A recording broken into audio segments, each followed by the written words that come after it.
transfusional de acá del Hospital de Victoria.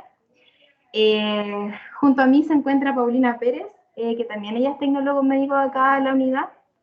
Y bueno, Carola Torres, que también es la otra tecnólogo médico, también va a hacer algunas apariciones. Hoy día estamos nosotros en colecta, así que por eso no podemos estar todos presentes en esta charla. Ya, bueno, como me comentaba su profesor, ustedes ya han visto como parte y conocen más que nada como los grupos sanguíneos, entonces igual nosotros le venimos a mostrar como una pincelada del trabajo que nosotros hacemos comunidad de medicina transfusional. No sé si pueden ver la presentación.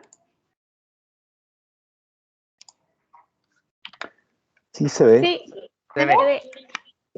Bueno, cualquier cosita que ustedes no entiendan o que no se entienda, me preguntan nomás y me interrumpen, ¿ya? Bueno, primero que todo, ¿qué es lo que es una OMT? Ya, la OMT es una unidad de medicina transfusional que, digamos, se encuentra inserta en los hospitales, no en todos, generalmente en los hospitales que tienen un poco más de complejidad, y que es una unidad de apoyo diagnóstico y terapéutico. Ya nosotros apoyamos a los clínicos a llegar a algún diagnóstico a través de la realización de exámenes y a través de la parte terapéutica, a través de todo lo que es del proceso de entregar un producto para que el paciente, digamos, pueda sentirse mejor o bien aliviar en cierta manera la enfermedad que lo aqueja. ¿Ya? La función principal de nosotros es efectuar una terapia transfusional con una indicación sujeta a las guías nacionales de manera oportuna, segura, de calidad, informada y coste eficiente. Quizás muchos de ustedes no han escuchado hablar de la palabra tecnólogo médico porque nosotros igual somos unos profesionales que generalmente no somos muy visibles en los hospitales, ya que nos encontramos en áreas, como les dije antes, de apoyo diagnóstico y no tenemos como un contacto directo con los pacientes. Pero aún así somos como una parte fundamental de los hospitales, ya que gracias a esto se puede llegar a cumplir con terapias oportunas. Bueno, en este caso, la OMT del Hospital de Victoria, también nosotros estamos compuestos por una sección de colectas de sangre. No todas las OMT constan con un lugar de extracción de sangre, ¿ya? Quiero llegar también a una diferencia porque ustedes comúnmente se conoce como un banco de sangre más que una OMT. La diferencia radica principalmente en que los bancos de sangre, como se llamaba, digamos, antiguamente, y aún hay bancos de sangre, es que el banco de sangre hace el proceso completo desde la recolección de la sangre hasta la terapia transfusional, ¿ya? La sangre que nosotros colectamos pasa por un proceso que vamos a ver un poquito más adelante, donde se estudia, se analiza, se separa, se fracciona, ¿ya? Y se distribuye. En este caso, nosotros como unidad de medicina transfusional acá en Victoria, tenemos la parte de colecta, sacamos la sangre, la enviamos al Centro de Sangre Concepción, que es el centro de sangre con el que nosotros mantenemos un convenio vigente, y esa sangre en el centro de sangre la analizan, la separan y la distribuyen acá nuevamente para que nosotros la podamos ocupar, ¿ya? Y hacemos la terapia transfusional. Nuestro equipo está conformado principalmente por tecnólogos médicos y técnicos paramédicos. Y bueno, nosotros en el hospital somos igual un servicio chiquitito, pero somos muy importantes ya que si nosotros no estamos funcionando, lamentablemente se tienen que parar las cirugías, no podríamos atender pacientes que tienen, digamos, una complejidad, una enfermedad más compleja, no podría existir la UCI-UTI porque prácticamente muchos de esos pacientes van a necesitar terapia transfusional, van a necesitar transfusión de algún hemocomponente. En la provincia de Malleco son 2 hospitales los que cuentan con una unidad de medicina transfusional, que en este caso sería la OMT del Hospital Angol y acá la OMT del Hospital Victoria. Todos los hospitales nodos que nosotros llamamos, que es Curacautí, Lonquimay, Traillén, derivan a sus pacientes que necesitan transfusiones, los derivan a alguna de nuestras unidades de medicina transfusional para que puedan ser transfundidos, ¿ya? A lo largo de Chile hay 4 centros de sangre, ya que está el Centro de Sangre Concepción, el Centro de Sangre de Valparaíso, el Centro de Sangre Metropolitano y el Centro de Sangre Austral. Y estos centros se crearon principalmente para poder regular un poco que no hubieran tantos bancos de sangre, ya que así se podía optar a mejores tecnologías para poder hacer un fraccionamiento más seguro y un fraccionamiento, digamos, de calidad a los componentes sanguíneos. Y así poder evitar muchas veces reacciones adversas que puedan ocurrir en la terapia transfusional. Bueno, aquí tengo unas fotitos más o menos de cómo se compone nuestra unidad, que en la primera fotito podemos ver que está nuestra sala de extracción. Ahora con la pandemia solamente podemos atender 2 donantes en nuestra salita, antes podíamos atender más de 2. Esa es nuestra sala después de procesamiento, donde ocurre la magia, ya que nosotros generalmente no, acá al menos en la unidad, los equipos somos nosotros, ya que todas las técnicas que realizamos son manuales, y por ende acá, si fallamos nosotros, falla todo.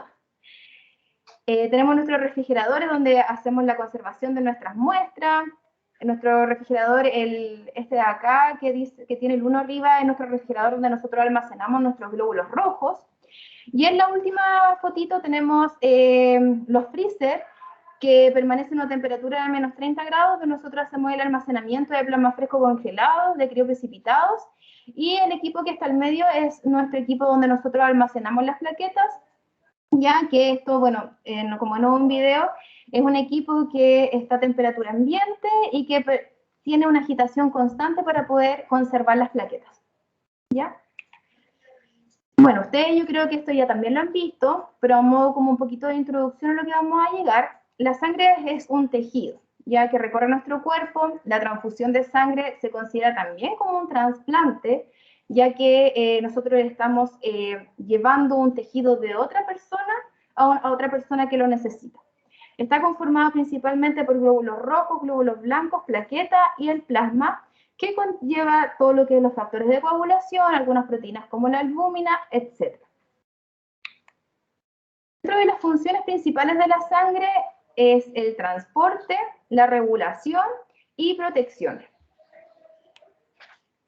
Una consulta, señorita. ¿Sabes que se ve la pura diapositiva principal donde dice el título? Ay, no se ve el... No, tampoco pudimos ver las imágenes.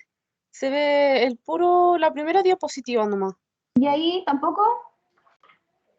Sí. En ese caso, disculpe, Andrea, en ese caso, al momento de compartir, para poder ver la presentación, habría que compartir el escritorio. Ah, ya. Y ahí se va a empezar a ver la presentación con las animaciones que usted tiene calibradas. Déjeme. Aquí, más acciones. Acá. Escritorio. ¿Ahí sí?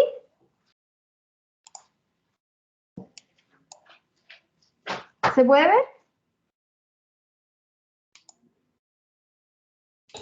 Está cargando todavía. Ah, ya.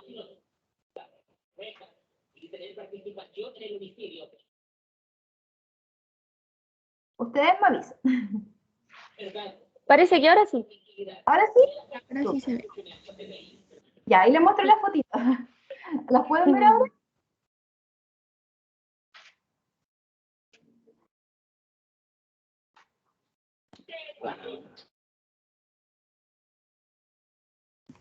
Yo la sigo viendo la primera diapositiva, no sé los demás. Igual.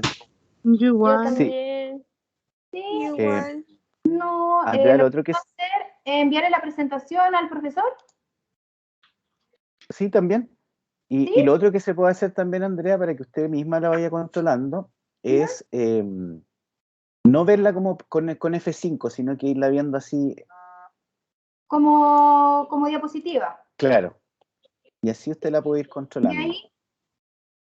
Ahora, claro, Ahora ahora sí tenemos, cambió. ¿Ahora sí? tenemos cambio. Sí. Ya. Entonces hacemos así. Vamos a subir aquí un poquito. Ahí. Ahora sí, muchas gracias. Ya. Gracias a ustedes. Bueno, acá están las fotos que les estaba mostrando y que no se veían, que es la salita de extracción, nuestra sala de procesamiento de muestra y transfusiones, nuestro refrigerador de muestras y glóbulos rojos, y el almacenamiento, digamos que freezer que nosotros guardamos el plasma fresco y las plaquetitas. ¿Ya? Bueno, esta es la parte donde yo les comentaba que la sangre es un tejido y que debe considerarse, digamos, como que nosotros al hacer una transfusión tenemos que considerarlo como si estuviéramos trasplantando un órgano a otro paciente, ¿ya? Es un tejido que se regenera, es un tejido que nosotros estamos formando sangrecita todos los días, que eso es muy importante, ya que mucha gente desconoce o tiene el mito de que cuando, por ejemplo, uno dona sangre, saca parte de su sangre y no se vuelve a regenerar, ¿ya? La sangre nosotros la regeneramos y vamos formando glóbulos rojos, glóbulos blancos, plaquetas todos los días. Dentro de las funciones principales de la sangre, como les decía, es del transporte, la regulación y de la protección. Que a medida que vamos viendo las diapositivas, igual vamos a ir viendo algunas de estas funciones más detalladamente y ejemplificadas. Bueno, dentro de los componentes de la sangre tenemos principalmente los glóbulos rojos, que son una estructura, y que más que nada nos vamos a enfocar ahora en eso, que es una estructura bicóncava, que sus paredes están diseñadas para que éstas se puedan deformar y puedan pasar a través de los vasos sanguíneos, y cuya principal función es el transporte de oxígeno y de dióxido de carbono para hacer el intercambio, digamos, de los pulmones y poder oxigenar nuestros órganos. En el caso de los glóbulos blancos están más que nada destinados a todo lo que es la defensa de patógenos externos, como por ejemplo son los virus, bacterias y parásitos. Y por otro lado tenemos las plaquetas y el plasma, que están más que nada destinados a todo lo que es la coagulación y la cicatrización de las heridas. Nosotros en el laboratorio, cuando centrifugamos una muestra de sangre, comúnmente la podemos ver como se ve en este esquema, ¿ya? En la primera imagen tenemos, digamos, una muestra como de sangre total, y luego en la centrifugación, por el peso de los componentes, ya bajan los glóbulos rojos, acá al medio quedan los glóbulos blancos y las plaquetas, y arriba queda la porción del plasma, ya que es la parte líquida de la sangre. Ahora vamos a hablar un poquito sobre los grupos sanguíneos. Yo sé que ustedes igual manejan algunos de estos conceptos, pero igual los quise, digamos, como poner acá porque nosotros generalmente lo hablamos mucho acá en la unidad de medicina transfusional. Bueno, antígeno se considera a moléculas que están presentes, digamos, en la superficie del glóbulo rojo, de la estructura, digamos, bicóncava, y también pueden estar presentes en otros componentes, como por ejemplo que las plaquetas o en otros tejidos de nuestro cuerpo. También pueden estar presentes en algunas secreciones, ya siempre y cuando nosotros podamos tener un gen que permita que podamos manifestar los grupos, por ejemplo, en este caso el grupo ABO, en algunas secreciones, como por ejemplo en la lágrima y en la saliva. ¿Ya? Se han identificado los genes de la mayoría de los grupos sanguíneos en base a técnicas más complejas como la biología molecular. Ahora último, la biología molecular ha permitido de que se puedan identificar muchos antígenos que están presentes en el glóbulo rojo. Y de hecho van a seguir apareciendo nuevos grupos sanguíneos. ¿Ya? Porque a medida que todo esto avance van a ir descubriendo cada vez más cosas que están presentes en esta pequeña estructura bicóncava que nosotros tenemos millones en nuestro cuerpo. ¿Ya? Y generalmente la formación de los antígenos, en este caso más que nada de los antígenos ABO, está producida por oligosacáridos. ¿Ya? En cambio, los anticuerpos son proteínas que se generan, digamos, o son generadas por el sistema inmune y que se adhieren específicamente a algún antígeno. ¿Ya? Generalmente se producen cuando un individuo es expuesto a sangre de un grupo diferente al propio o a través de una transfusión o un embarazo. Existen distintos tipos de anticuerpos, o generalmente nosotros le llamamos como inmunoglobulinas, ¿ya? Y cada una va a tener una característica distinta. Acá al ladito yo le puse una presentación de cómo se verían las 5 inmunoglobulinas que generalmente están conocidas, que son la IgG, la IgE, la IgD, la IgM y la IgA. Nosotros en el banco de sangre generalmente nos como que manejamos y que más trabajamos es con la IgG y la IgM. ¿Ya? Acá yo les puse un cuadrito como para que ustedes se hagan una idea de los 43 sistemas sanguíneos eritrocitarios que se han podido descubrir en los últimos 121 años, ¿ya? Dentro del primer grupo sanguíneo que fue descubierto fue el grupo ABO, ya por Carla Steiner, Y a partir de eso se fueron identificando una serie de grupos sanguíneos hasta llegar acá, más o menos el año 2010, cuando se pusieron a implementar todo lo que es biología molecular, que la biología molecular son técnicas que se ocupan para poder detectar pequeñas porciones de alguna proteína, ¿ya? Y amplificarla muchas veces, ¿ya? Entonces, los científicos han visto, digamos, o les llama la atención de que puede haber cierto antígeno que puede estar compuesto por tal molécula, y ellos buscan esa molécula y la pueden amplificar y ver si es que está presente o no está presente en los glóbulos rojos, ¿ya? Y por eso a partir del año 2010 en adelante también se han descubierto hartos grupos, y ahora el 2021, que este fue el último que se descubrió y que fue en marzo de este año. Aquí voy con esto, que el glóbulo rojo no tan solo cuenta con el grupo ABO y el grupo RH que nosotros comúnmente conocemos, sino que está compuesto por muchos sistemas, ¿ya? Que dentro de lo más clínicamente significativo para nosotros como banco de sangre, y en general, es el grupo ABO y el RH, que nosotros decimos que son de mayor importancia clínica.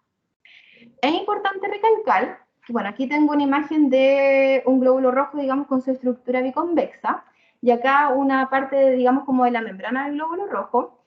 Los grupos sanguíneos no siempre son proteínas que están pegadas al glóbulo rojo, ¿ya? Pueden ser proteínas que atraviesen la membrana, pueden ser proteínas que están, digamos, sobre la membrana, pueden ser proteínas que conforman la estructura del glóbulo rojo y que a veces le pueden dar también parte digamos, de su estructura, ¿ya? Entonces, es muy importante, digamos, conocerlos y tener presente o abrir la mente de que no solamente está el grupo ABO y el RH, ¿ya? Sino que hay muchos. Por ejemplo, acá podemos ver el DAFI, ¿ya? Acá el RHD, o sea, el RH, perdón, el Diego, el KIT, el grupo KEL, el complejo MNS, ¿ya? Acá también en la otra foto podemos ver otra vez aquí el KEL, por ejemplo, el grupo RH, que es un grupo que atraviesa la membrana plasmática del glóbulo rojo, ya que el grupo ABO se encuentra en la superficie, etc. Ahora vamos a hacer vamos a hablar, como les dije antes, de los grupos sanguíneos de mayor importancia clínica, que en este caso sería el grupo AB y el RH, y algunas como de sus diferencias más importantes. El grupo ABO fue descubierto en el año 1900 por Carla Steiner, ¿ya? Y está compuesto por 4 grupos, que es el grupo A, el grupo B, el grupo AB y el grupo O. Las personas presentan anticuerpos naturales, ya, frente al grupo sanguíneo que ellos no poseen. Ya en este caso, las personas que son de grupo A presentan anticuerpos anti-B, las personas que son B presentan anticuerpos anti-A, las personas que son AB no presentan anticuerpos ni anti-A ni anti-B en la membrana del glóbulo rojo, porque si no se destruirían ellos mismos, y las personas que son no, que no presentan ninguno de estos antígenos, presentan anticuerpos anti-A y anti-B, ¿ya? Que son anticuerpos naturales que nosotros vamos adquiriendo en los primeros 6 meses de edad, y que se generan a partir de la exposición a bacterias, microorganismos que están en el ambiente, ¿ya? Generalmente estos anticuerpos, a la inmunoglobulina que nosotros lo asociamos es a la inmunoglobulina de tipo IgM, ya que son anticuerpos naturales.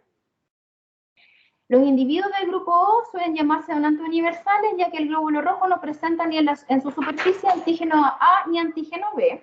Por lo tanto, yo lo podría transfundir a un paciente, digamos, de cualquiera de estos grupos, pero sin embargo su plasma contiene anticuerpos anti-A y anti-B, por lo que yo puedo transfundir sus glóbulos rojos, pero yo, por ejemplo, no puedo transfundirle sangre total, ¿ya?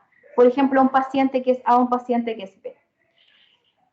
¿Ya? Y a veces, cuando los títulos están altos o cuando hay exposiciones previas, también pueden causar, digamos, la hemólisis y la destrucción de los glóbulos rojos, ¿ya? De los receptores de grupo que no son O principalmente, ¿ya?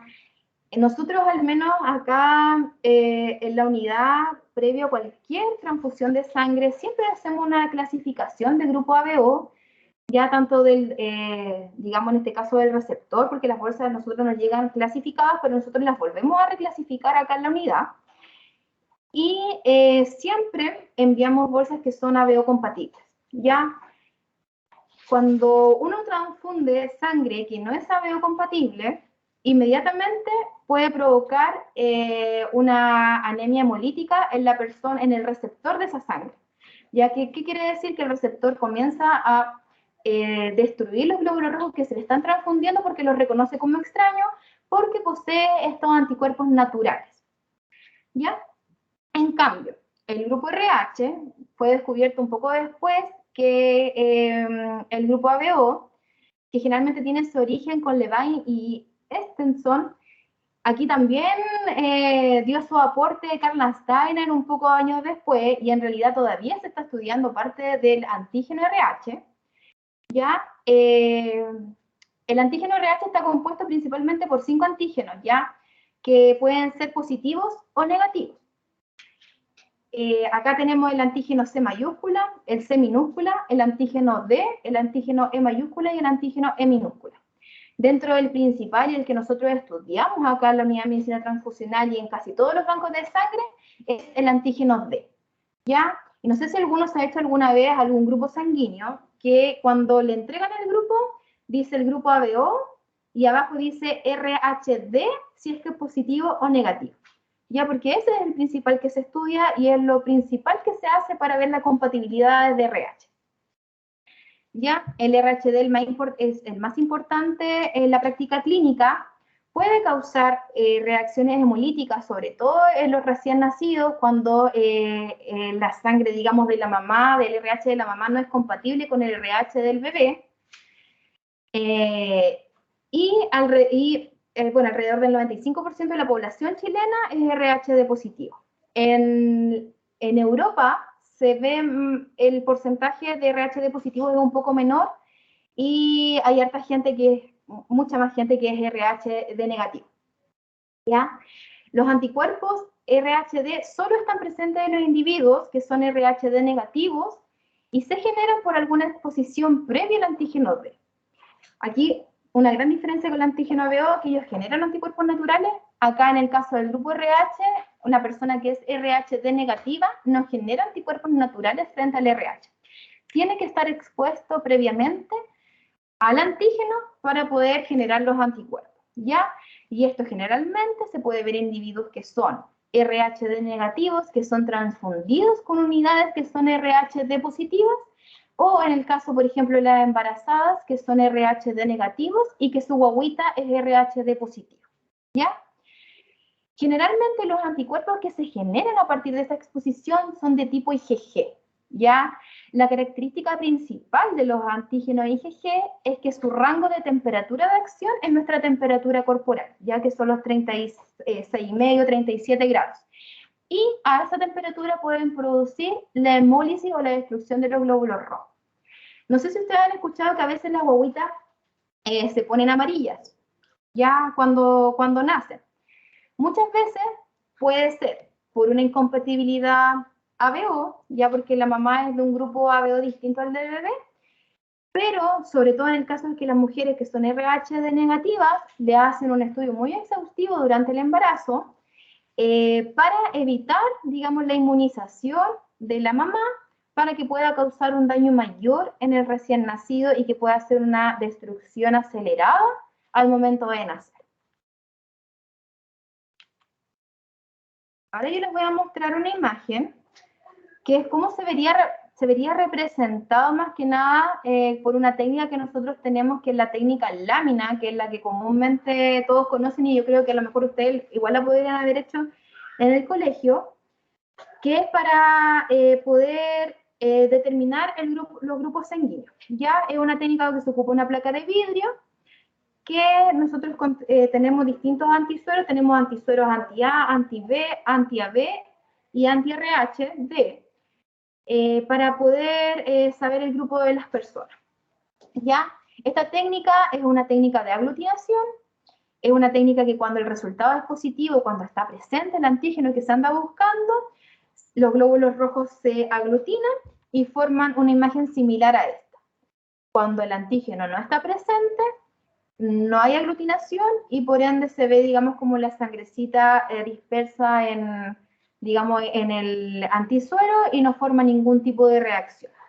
Ya en este caso, por ejemplo, las personas que son A positivo, o sea, perdón, que son A, van a presentar aglutinación en el anti-A y en el anti-AB. Las personas que son B no van a presentar aglutinación en el anti-A, pero sí van a presentar en el anti-B y en el anti-AB. Las personas que son AB, que poseen los dos antígenos, tanto A como el B, van a presentar aglutinación en todos los antisueros.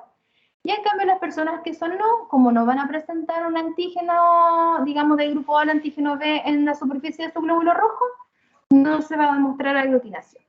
Y en el caso del RH es más fácil porque es RH positivo o negativo, hay o no hay reacción. Aquí hay como un esquema de cómo se pueden ver representados los diferentes grupos sanguíneos dependiendo cómo se conforman, ¿ya? Por ejemplo, y esto es algo que les quería igual comentar, para que pueda formarse un grupo sanguíneo del grupo ABO, es necesario primero tener una sustancia precursora, ¿ya? Que es también un antígeno y que se denomina antígeno H. Este antígeno H, o gracias a este antígeno H, es el que a nosotros nos ayuda a que se puedan ir apilando los diferentes oligosacáridos para conformar los antígenos del grupo sanguíneo, ya sea A, B o AB. Las personas que son O siempre van a presentar este antígeno H, aunque no tengan presente el antígeno A, el antígeno B o ambos, ¿ya? Pero siempre va a estar presente el antígeno H. Hay muy pocos casos en el mundo donde se ha evidenciado que hay personas que no tienen este antígeno H pegado a su glóbulo rojo y que se denominan fenotipo Bombay. Ya no sé si ustedes lo han escuchado, para que lo puedan buscar. Y recientemente, hace más o menos 2 o 3 años atrás, hubo un caso, como hay muy pocas personas que lo tienen, hubo un caso de una chica de Colombia que fue, digamos, fenotipada o fue catalogada como fenotipo Bombay, y esta chica tenía que someterse a una operación que demandaba, digamos, transfusión de sangre. Y lamentablemente ella, como no tiene el antígeno H, ellos generan anticuerpos frente al antígeno, porque no lo tienen presente en su glóbulo rojo, porque se forman anticuerpos naturales. Entonces, ninguna persona, digamos, solamente pueden ser transfundidos por personas que compartan su mismo fenotipo, en este caso que sea Bombay. Y se tuvo que traer una persona de Brasil, que también tenía ese mismo fenotipo, llevarla a Colombia para que pudiera donar sangre por ella. Ya, porque tampoco se podía hacer una donación autóloga, que es cuando uno saca su propia sangre, se almacena esa sangre para después transfundirla porque la niña era muy pequeña. ¿Ya? Entonces tuvieron que traer una persona de otro país para poder transfundirla. Eso es como para que lo busquen más adelante, que es como súper interesante. ¿Ya? Y en el caso de la genética de los grupos sanguíneos, siempre va a dominar el antígeno A o el antígeno B, ¿ya?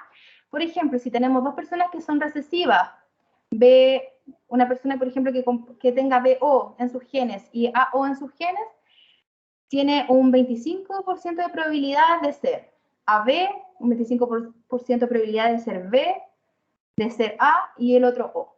Por ejemplo, este es el caso mío, yo soy O positivo, mi mamá es A positiva, mi papá es B positivo, y yo podría haber sido perfectamente cualquiera de estos grupos y yo soy O, ya, porque ellos son recesivos para el gen y por ende se hizo la combinación de O-O. En el caso, por ejemplo, que aquí fuera distinto y que fuera el B dominante, ya, y que no fuera recesivo, ahí la cosa, digamos, las probabilidades cambian. Y aquí, como modo de resumen, podemos ver esta tablita de cómo se pueden ver los genotipos dependiendo a los alelos o los fenotipos que estén presentes en el glóbulo rojo, ¿ya? Y el anticuerpo que están presentes en el plasma sanguíneo, ¿ya? Y en cambio acá, un poquito de resumen, el antígeno RH puede o no puede estar presente.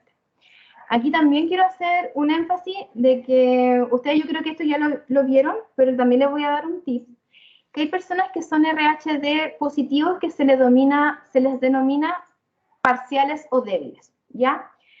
¿Qué quiere decir eso? Que hay personas que como el antígeno RH atraviesa, digamos, la membrana plasmática del glóbulo rojo y está compuesto, digamos, por varios aminoácidos y proteínas, puede que en algún momento dentro de las mutaciones genéticas le falte cierta porción de esas proteínas o bien no se exprese, ¿ya? Entonces se puede manifestar el antígeno RHD de una manera más débil.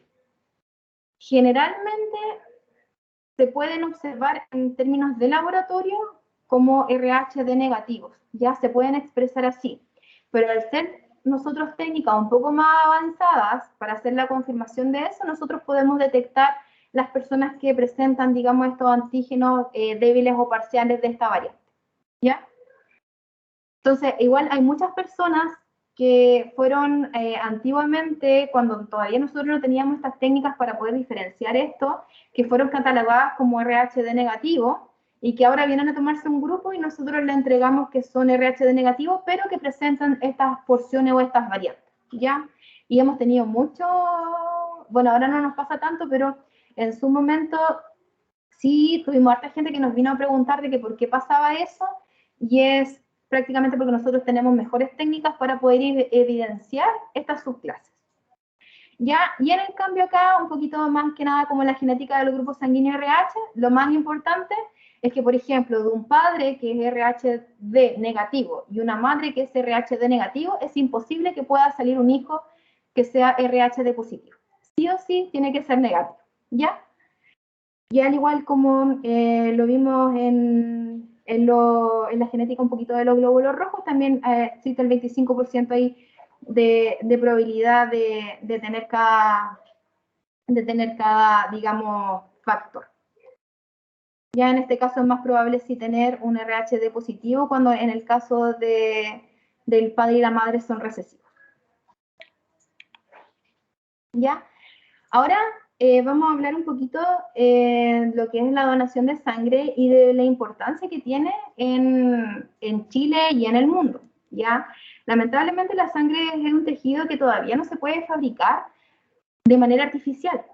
O si bien se han hecho como estudios, se han hecho, digamos, avances frente a esto, lamentablemente si se llega a generar una sangre artificial, esta va a ser muy cara y que lamentablemente nosotros no vamos a poder tener acceso a ella. Es por eso muy importante que todos los hospitales puedan generar conciencia de que la donación de sangre es un acto de responsabilidad social y que netamente depende de cada persona, cada ciudadano, de que exista sangre disponible en los hospitales para que pueda ser transfundida en los pacientes que lo necesitan. Lamentablemente nosotros todavía en Chile existe digamos, existe la opción de que de obtener donantes que son más de reposición que donantes voluntarios. ¿Qué quiere decir? Que, por ejemplo, que tengamos donantes que vienen a donar siempre por algún familiar cuando este ya se ha transfundido. La idea siempre ha sido en cambiar este formato y que nosotros los bancos de sangre, los OMT, siempre estén preparadas con ya sangre disponible, que esté de antes y que pueda ser transfundida a los pacientes sin la necesidad después de estarle pidiendo los donantes a los pacientes. Estamos muy lejos todavía de llegar a esa realidad, estamos trabajando para ello, hay un trabajo a nivel nacional para eso, que es un trabajo súper minucioso que lo lleva a cabo todo lo que es la sección de colecta, y que al menos nosotros vamos avanzando poco a poco para poder alcanzar más de un 50% de las donaciones que nosotros tenemos que sean voluntarias, ¿ya? Nosotros a los donantes los clasificamos de dos tipos, ya que son los donantes de reposición, como anteriormente les mencioné, que vienen por algún familiar o conocido, y en el caso de los donantes altruistas, que son donantes voluntarios, que vienen sin obtener algo a cambio y que no tienen algún familiar, digamos, que necesite sangre en el momento. Son donantes que vienen cada 3 o 4 meses, dependiendo si es hombre o mujer, y que vienen a dejar su sangre solamente, digamos, por amor al prójimo. La sangre, una vez que nosotros la sacamos, que se extrae, pasa por todo lo que es un proceso de estudio, digamos, para poder examinar los grupos sanguíneos y a ver si es que se contiene en esta sangre algún elemento de alguna infección que sea transmitida a través de la sangre. Previo a la extracción de la sangre, nosotros acá, el tecnólogo médico realiza una entrevista, que es una entrevista confidencial, que es una entrevista personal con el donante, donde se le hacen una serie de preguntas que están relacionadas más que nada en la seguridad de la sangre que nosotros vamos a obtener para poder transfundir en un paciente que es enfermo. Por lo que se pide siempre contestar la entrevista con la mayor sinceridad posible, ya que la única manera que nosotros tenemos de poder, de poder evidenciar algún factor de riesgo que está asociado a la transmisión de algunas enfermedades que son transmisibles a través de la sangre y impedir, digamos, que esa sangre pueda ser transfundida en un paciente que la necesita y evitar, digamos, el contagio de alguna de estas enfermedades infecciosas. Dentro de los estudios o de los exámenes que se realiza la sangre, aparte del grupo sanguíneo ABO y RH, se hace el estudio de hepatitis B, hepatitis C, HTLV1 y 2, de sífilis y de VIH, ¿ya? Todo esto se estudia con la finalidad de asegurarnos de que la sangre que sacamos no contenga esos digamos, virus y bacterias que, y también el Chagas, que es un parásito que está presente en el norte de nuestro país y que permite que no se transmita, digamos, a un paciente y causarles más que un daño que un beneficio al transfundir su sangre. Nosotros la sangrecita que sacamos se van a unas cajas especiales al centro de sangre Concepción, donde una vez cuando llega ya esta sangre es sacada y es inmediatamente centrifugada. Son unas centrífugas gigantes, acá no se alcanza a ver mucho, voy a agrandar un poquito la imagen. Son unas centrífugas grandes donde se pueden poner las bolsitas, ¿ya? Ahí están las bolsitas apretaditas. Donde a través del proceso de centrifugación se hace la separación de la sangre como al principio de la presentación. No creo que se haya visto porque no se veía nada, pero se ve más o menos así. Cuando se separa, digamos, por peso, acá abajo quedan los glóbulos rojos, acá en medio quedan los glóbulos blancos y las plaquetas, y acá queda el plasma, ¿ya? Una vez que nosotros centrifugamos la sangre y tenemos esta bolsita, pasa por unas prensas, ya que ahora son automatizadas, que antiguamente eran manuales, que era una prensa que uno tenía que, digamos, apretar la bolsita para poder ir separando la sangre. Y estas prensas que ahora que son automatizadas, lo que hace es que uno al romper los sellos de la bolsita de sangre que nosotros tenemos, se van separando los distintos componentes sanguíneos, ya, y se van almacenando dependiendo al tipo de componente que se obtiene. A partir de una bolsa de sangre total, nosotros obtenemos 3 componentes sanguíneos, que son los glóbulos rojos, el plasma, las plaquetas, y a veces del plasma, en vez de plasma, se transforma esto en crioprecipitado, que es otro elemento de la sangre que también contiene factores de coagulación, pero son distintos a los factores de coagulación que contiene una unidad de plasma. ¿Ya? Y una vez que esta sangre, digamos, es estudiada, pasa por todo lo que es el proceso de laboratorio, de reclasificación, etcétera, los exámenes salen negativos, esta sangre queda disponible para poder ser distribuida a los lugares, digamos, que correspondan, en este caso, por ejemplo, los Metadaca Victoria. Nosotros trabajamos teniendo uno por uno, o sea, tenemos un donante, nos mandan una bolsa de glóbulos. Entonces, por eso es importante de nuestras colectas mantenerlas siempre con gente para poder tener sangre para que nos envíen, ya que si no llega ningún donante, lamentablemente no podemos acceder a ninguna bolsa. ¿Ya? Así que esa es la realidad que está viviendo todo Chile, sobre todo ahora con el tema de la pandemia, donde hubo un déficit de donantes de sangre por el hecho de que la gente tenía mucho miedo de acudir a los sitios de donación para poder hacer la donación de sangre. Hubo un periodo donde igual bajaron las transfusiones porque muchos también de los pacientes que comúnmente se transfundían dejaron mucho sus tratamientos, ya que la gente no salía, disminuyeron los accidentes de tránsito, pero ahora con todo el tema de la reactivación nuevamente y el avance de las fases, hemos tenido más accidentes, han llegado los pacientes descompensados, hay pacientes COVID que necesitan transfusiones de sangre, entonces es algo que sí o sí tenemos que tener sangre disponible para poder transfundir.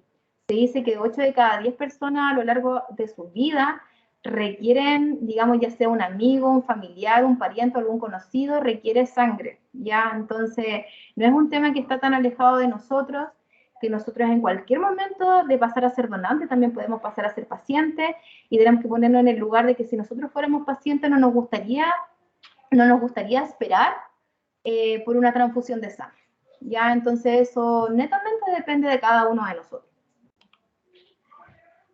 Aquí podemos observar cómo se ven las bolsitas ya una vez separadas, ¿ya?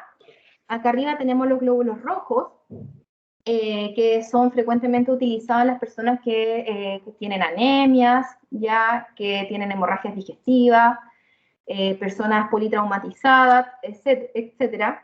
Los glóbulos rojos, una vez que uno los saca y los guarda en estas bolsitas que tienen un anticoagulante especial para su mantenimiento y para que los glóbulos rojos, como siguen siendo células, ellos necesitan respirar y necesitan hacer, digamos, tener su metabolismo. Son bolsas especiales que contienen ciertos aditivos que permiten que el glóbulo rojo siga haciendo esta función. Ya una vez que uno saca el glóbulo rojo, este glóbulo rojo dura 42 días en estas bolsitas. Llegando a los 42 días, lamentablemente esa bolsita se tiene que eliminar ya que cumplieron su vida útil, ¿ya? Y son glóbulos rojos que están más viejitos y que no, si nosotros los transfundiéramos no sería como ningún aporte para el paciente.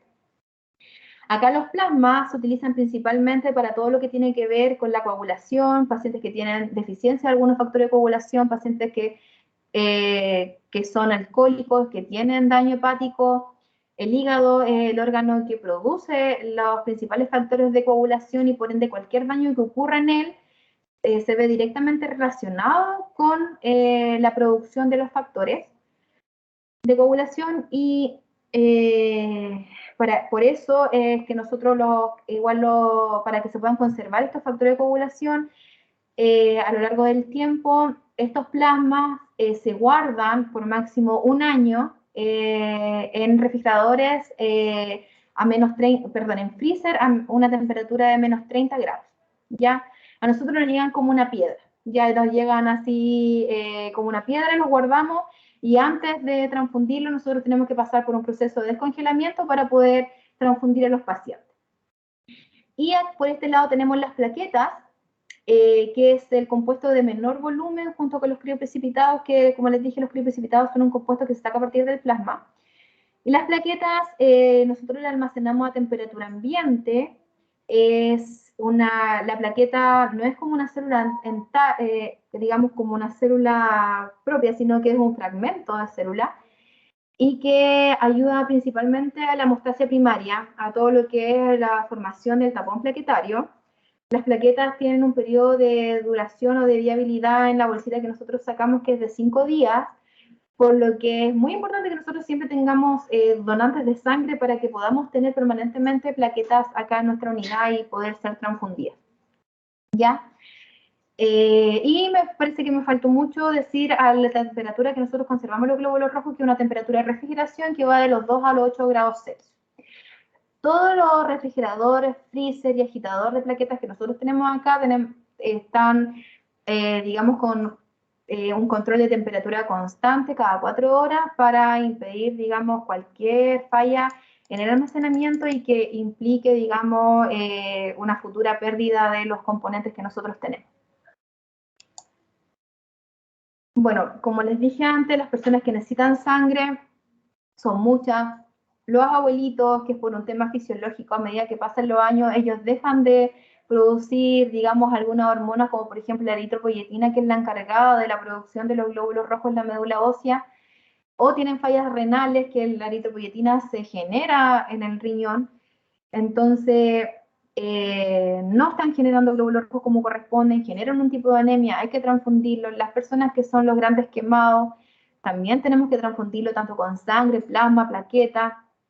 en las cirugías sobre todo cardíaca, donde se necesitan muchas plaquetas. Nosotros acá no tenemos servicio de cardiología, pero sí en los hospitales grandes, como por ejemplo el Hospital Regional de Temuco, en el Hospital de Concepción, que sí trabajan, que sí tienen este servicio, ocupan principalmente muchas plaquetas. Personas con leucemia, niños con leucemia, generalmente una persona que está con una leucemia a lo largo de todo su tratamiento necesita entre 250 a 300 donantes de sangre como parte baja. Entonces, por eso es muy, muy importante que nosotros a nuestra familia, a nuestros amigos, le generemos conciencia de la importancia que es venir a donar sangre. Ya que si bien la agujita que se ocupa es un poco más grande que las agujas comunes, duele menos, las chicas o los chicos que están capacitados para la extracción de sangre es personal que se capacita constantemente y que son personas especializadas para que generar un proceso en realidad agradable para quien venga. Bueno, y la donación de sangre es un acto de amor y responsabilidad social. Se pueden salvar de 3 a 4 vidas a partir de una donación de sangre. Nadie puede vivir sin sangre, lamentablemente, y es un proceso seguro, ya que todo el material que se ocupa en la donación de sangre es un material que está estéril, que se abre el momento de que el donante llega y que no hay ninguna probabilidad de contagiarse algo, al menos en el proceso de extracción. ¿Ya? Dentro de los principales requisitos para donar sangre, yo acá le dejé algunos, después se lo voy a pasar al profesor para que a usted le haga llegar la hojita con los requisitos que nosotros generalmente mandamos, que le entregamos a los pacientes. Es tener entre 18 y 60 años de edad, pesar más de 50 kilos, esto es muy importante, ya que una persona que pesa más de 50 kilos tiene un volumen de sangre oportuno para que nosotros le podamos sacar la sangre que se saca en el proceso de donación. Está estandarizado que en la donación de sangre se sacan 450 cc de sangre, no se puede sacar más ni menos, ya porque la bolsita con la que nosotros extraemos la sangre tiene un anticoagulante que se debe respetar las proporciones de sangre y anticoagulante. Si nosotros sacamos menos, va a haber más anticoagulante que sangre y esa sangre no va a servir, ¿ya? Haber comido, que esto mucha gente lo pregunta porque muchos vienen en ayuna, lo confunden con que es como una toma de exámenes. Acá tienen que venir con un buen desayuno, con un buen almuerzo, dependiendo a la hora que vengan. Aquí me falta una. Y aquí le puse 2 veces pesar más de 50 kilos. Tener una pareja sexual única y estable en los últimos 6 meses, ya esto igual es muy importante porque llega mucha gente que no tiene una pareja sexual única o que no tiene una pareja estable, ya. Esto se pide principalmente, como yo les decía, que uno se tiene que asegurar de que la sangre es segura y que no contiene ningún microorganismo que pueda afectar a la persona que recibe esta sangre. Tiene que ser los últimos 6 meses, ya que hay muchas enfermedades que tienen un periodo que se llama periodo de ventana, ¿ya? Que es un periodo donde uno puede tener la enfermedad, la puede transmitir, pero a través de las técnicas de laboratorio no se pueden detectar. Por ende, se debe pasar cierto tiempo para que esto se pueda manifestar, digamos, en nuestra sangre y pueda ser detectado por las técnicas. Y el tiempo que se demora eso son 6 meses, ya viendo todas las técnicas que se ocupan para la detección de VIH, sífilis, chaga, hepatitis B, hepatitis C y HTLV. Entonces, por eso son 6 meses, ni más ni menos, ¿ya? En el caso de las personas también que se han hecho tatuajes o se han hecho perforaciones, la explicación es la misma, porque a través de un piercing o un tatuaje también uno se puede contagiar de esto, digamos, de estas enfermedades infecciosas, y también se necesita ese tiempo, cumplir ese periodo de ventana para poder sacar la sangre y sentir que la sangre es segura, ¿no? ¿Ya? Y lo más importante es que hay que tener ganas para venir a donar, ¿ya? Y bueno, inviten a sus papás, a sus amigos, sus conocidos. Ustedes están a punto de cumplir igual la mayoría de edad, así que Los vamos a estar esperando con los brazos abiertos. Hay mucha gente que viene a donar para su cumpleaños y eso es como muy lindo, al menos nosotros acá recibirlos, porque es como que estaban esperando cumplir los 18 años solamente para venir a donar sangre. Así que ojalá que lo puedan considerar cuando cumplan, como digo, sus 18 años y que a lo largo de su vida puedan donar mucha sangre y puedan salvar muchas vidas. Así que esa sería mi presentación. No sé si alguien tiene alguna duda, alguna consulta o no quedó algo claro para que lo podamos resolver. Muchas gracias, Andrea. Mire, mientras tanto los chiquillos van preparando sus preguntas, ya, bueno, ahí aparecen algunas reacciones con aplausos por su presentación. Ya, yo la verdad igual quiero felicitarla porque la verdad es que el nivel con tecnicismo que maneja y que presentó, digamos, todos los contenidos, ya lo hizo de una manera súper, súper, súper buena, súper interesante. Ya, hay varias cositas que a mí por lo menos me llamaron la atención, ya, y que derechamente, ¿cierto? No manejaba, digamos. Ya, normalmente uno, claro, tiene ciertos conocimientos, pero a veces, claro, siempre hay algo más que ir aprendiendo siempre. Es una dinámica que siempre tenemos que estar abiertos a tener. ¿Ya? No sé si hay alguna pregunta de los niños, ¿ya? Porque, claro, nosotros terminamos un poquito antes la clase, pero hoy día los chiquillos, al menos hay un grupo que no tiene clase después de este horario, entonces ellos se permitieron quedar un ratito más. Yo les decía ahí en el chat que tienen premio los que se quedan hasta el final de la charla, les decía. ¿Ya? Así que ahí yo después voy dejando registro, me queda registro de quiénes se van antes, quiénes se van después, así que ahí le vamos a dar su premio. ¿Ya? No sé si hay alguna consulta de los chiquillos, yo tengo varias cositas aquí anotaditas, pero me gustaría saber si hay alguna pregunta de ellos. La pueden dejar también en el chat, chiquillos, escritas, yo la puedo leer si es que no quieren abrir sus micrófonos, están un poco tímidos, qué sé yo. Yo tengo una. Yo tengo una. Ah, mire, qué bien, ya. Me callo yo entonces. Ya, Adelante, Amanda, chiquillos. ¿qué dice primero? Nada, ya dale tú. Ya, aquí yo tenía una pregunta a la que estaba presentando, que ya se me olvidó el nombre, pero, por ejemplo, yo siempre quería ser donante, pero siempre pensaba, o sea, siempre dicen que obviamente es mayor de 18 y con algunos requisitos, pero, por ejemplo, si tengo en mi mano un poder de mis apoderados, ¿se puede o aún así tiene que ser mayor de 18?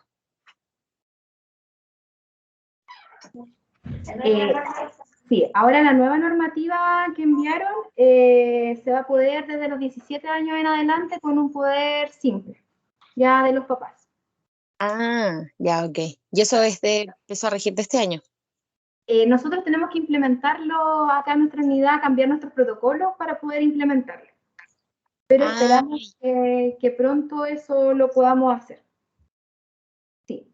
El hecho más que nada era antes de que no se podía, era porque, bueno, al ser menores de edad, uno en la entrevista tiene que pasar solo, ¿ya? Y hay muchas cosas que son muy personales y que no se pueden preguntar, digamos, si uno pasa con su papá a la entrevista, ¿ya? O que la gente a veces puede omitir alguna información importante que... Claro, entonces, como tienen que dar el consentimiento y no se puede. Entonces ahora con el consentimiento por escrito de los papás, las personas que tienen 17 años van a poder pasar solas a la entrevista y permitir una comunicación con el entrevistador, que en este caso son los tecnólogos, más sincera y más personal que de pasar con los papás, que es lo que no corresponde. Ah, ya, ok. Entendido. Gracias. Yo tengo una pregunta igual. Amanda, sí. Sí. Ya que la diapositivas como anteriores, donde estábamos viendo como los sistemas de sangre, aparte del sistema ABO, existen más, ¿verdad? Pero que estaban dentro de la membrana. Exacto. Que hay grupos sanguíneos que pueden atravesar la membrana del glóbulo rojo, hay grupos sanguíneos que pueden estar en la superficie del glóbulo rojo, que pueden atravesar hasta el medio de la membrana del glóbulo rojo. Todo va a depender del antígeno, digamos, del grupo sanguíneo que se habla. Ya, nosotros más que nada los que más manejamos del grupo ABO, que está en la superficie, el grupo RH, que es transmembrana. Ya, pero de esos 43 sistemas que hay, están compuestos por, cada sistema puede estar compuesto por más antígenos, como el grupo ABO, que está compuesto por A, B, AB y el o el RHD, que está compuesto por el C mayúscula, C minúscula, D, E mayúscula y E minúscula. También pueden tener ahí sus subgrupitos. ¿Ya? Entonces, es una infinidad. Son muchos. Nosotros estudiamos más que nada lo que tiene mayor importancia clínica para nosotros. De hecho, el otro que estudiamos harto, o que se estudia al menos en las bolsas de donación de sangre, es el KEL.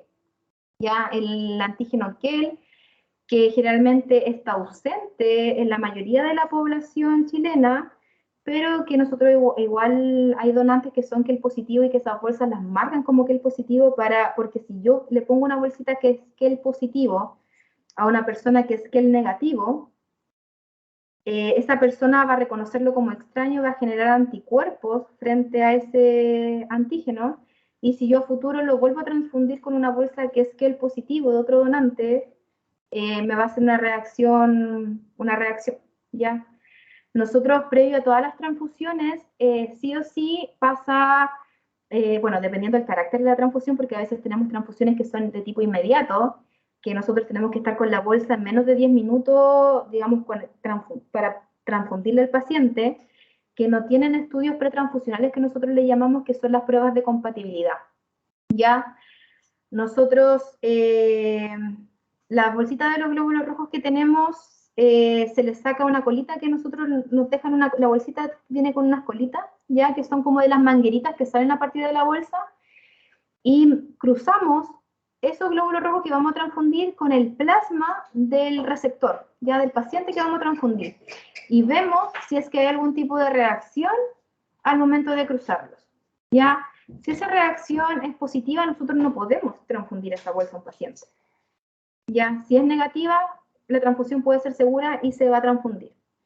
¿Ya? Y en el caso de cualquier grupo sanguíneo, digamos, que esté y que nosotros no podamos estudiarlo, nosotros sabemos al tiro cuando un paciente que es politransfundido, o sea, que se ha transfundido con varias unidades, tiene un mayor riesgo de exposición de distintos grupos sanguíneos que puede generar anticuerpos frente a cualquiera de los grupos sanguíneos que haya sido expuesto previamente.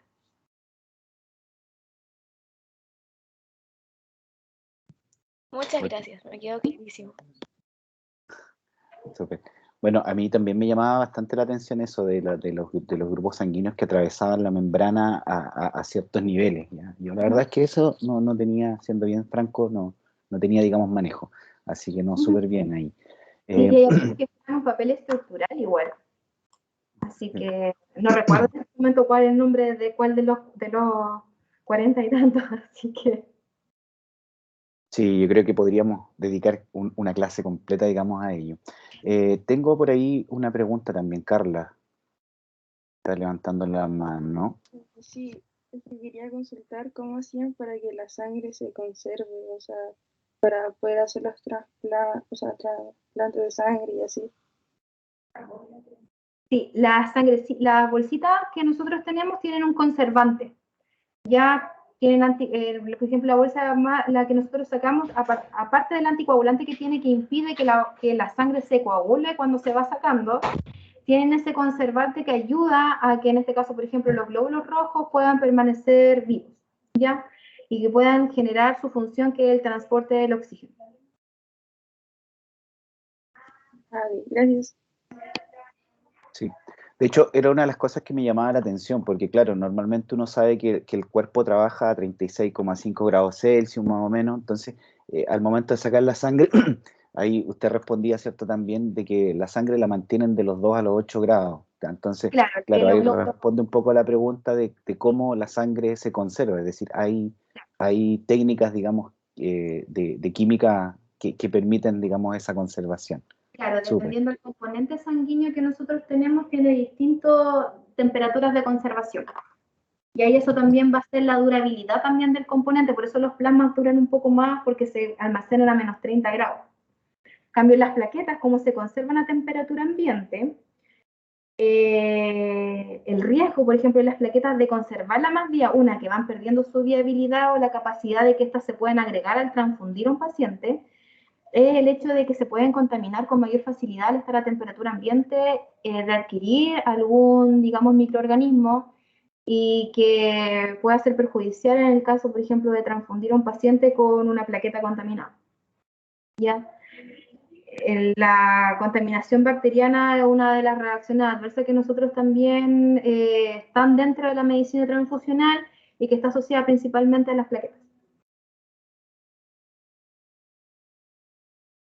Perdón, estaba silenciado. Ok, muchas gracias por esa respuesta.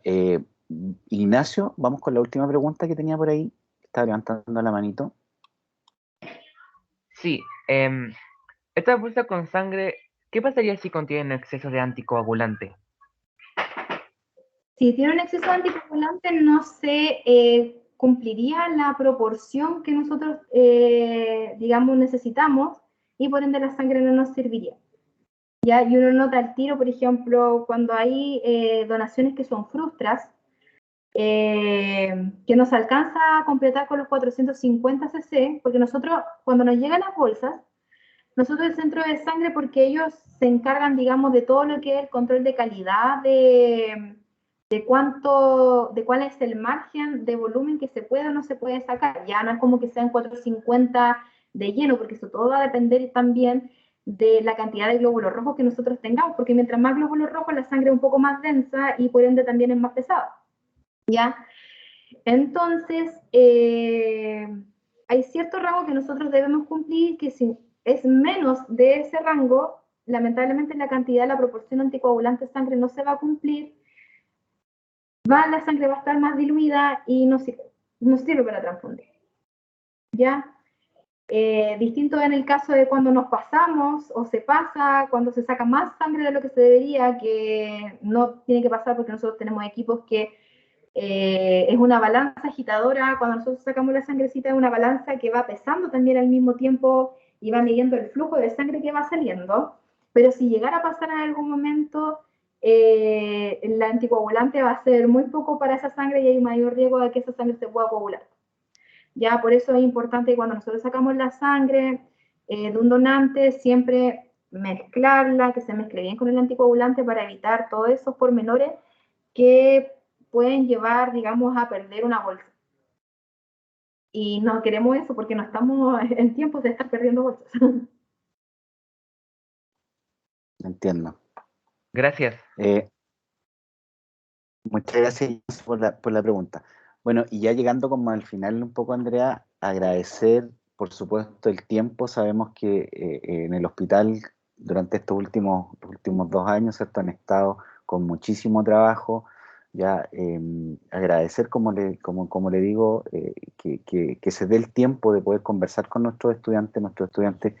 Yo siempre estoy muy contento, digamos, con ellos porque siento que a pesar de todo han tenido una motivación enorme con el aprendizaje, ¿ya? Y creo yo que ver personas que se den el tiempo de compartir con ellos como lo está haciendo usted es algo, digamos, muy valorable, ¿ya? Y por lo cual nosotros le estamos muy agradecidos, ¿ya? Así es que yo le dejo también abierta, ¿cierto?, la disposición de nosotros como asignatura, que tenemos una asignatura que se llama Ciencias para la Ciudadanía, ¿ya?, en la cual, no sé, pues poder ayudarles en alguna campaña, a lo mejor de donación de sangre, que ustedes tengan material, que nos puedan compartir, y nosotros a través de alguna actividad poder digamos, ayudarles con las campañas de donación, ¿ya? Y dejar abierta también la posibilidad a lo mejor de poder hacer esta charla también con gente de cuarto medio, que ya son chiquillos que son mayores de edad, ¿ya? Porque yo veo que los chiquillos hoy día, y de acuerdo a unas encuestas que hacían los chiquillos, la gente joven está muy informada hoy día de este tipo de cosas, ¿ya? Entonces a lo mejor es un buen acervo, digamos, de donantes que se pueden encontrar allí, y como dice usted, siempre son todos muy bienvenidos allá en el banco, ¿ya? Y bueno, nosotros acá comunidad Así que también. bueno, ahí conversamos detalles más. Sí, Sí. nosotros Vamos a comunidad compartir muy detalles más adelante. estamos muy agradecidos igual de la invitación, de que se acuerdan de nosotros. que para nosotros todas estas instancias son muy importantes, porque para nosotros es primordial poder educar a la ciudadanía sobre la donación de sangre, que años atrás, por ejemplo, al menos a mí cuando yo estaba en el colegio, no, yo me vine a enterar como de la donación de sangre cuando entré a estudiar tecnología médica, de como más que nada como la importancia de lo que era tener donantes de sangre. Y me parece fantástico que cada vez vayamos llegando a más personas antes que cumplen la mayoría de edad, porque ellos ya van a estar informados, van a poder tomar una decisión también responsable con respecto a este tema. Así que igual agradecer su tiempo, agradecer el contacto. Acá lamentablemente no pudieron estar presentes todas las chicas por temas, digamos, laborales, ya estamos atendiendo colecta. Hay otras funciones que se cumplen, nosotros somos un servicio de urgencia. Entonces, muy, muy agradecidos. No, se entiende absolutamente. Así que por lo mismo, muchas gracias. Ya nuevamente les pido a los chiquillos ahí con un aplauso digital que hacemos nosotros con las reacciones. ¿Ya? Y muchas gracias por su tiempo, Andrea. ¿Ya? No, gracias a usted, Ya, profesor. yo le voy a compartir, como le digo, el video después y las fotografías para que ustedes puedan también tener eso. Así que felicidades a todos los chiquillos que se quedaron hasta el último, fueron un gran porcentaje que se quedaron, y felicitaciones para todos, que todos tengan un lindo día. ¿Ya? Muchas gracias. Nos vemos, que estén muy bien. Gracias, profe. Chao, chao. Gracias. Gracias, profe. Gracias, Fue todo un señorita. gusto. Gracias. Chao, Chao, muchas gracias. muchas gracias. Chao, profe. Chao, señorita. Muchas gracias. Chao, nos vemos, que estén bien.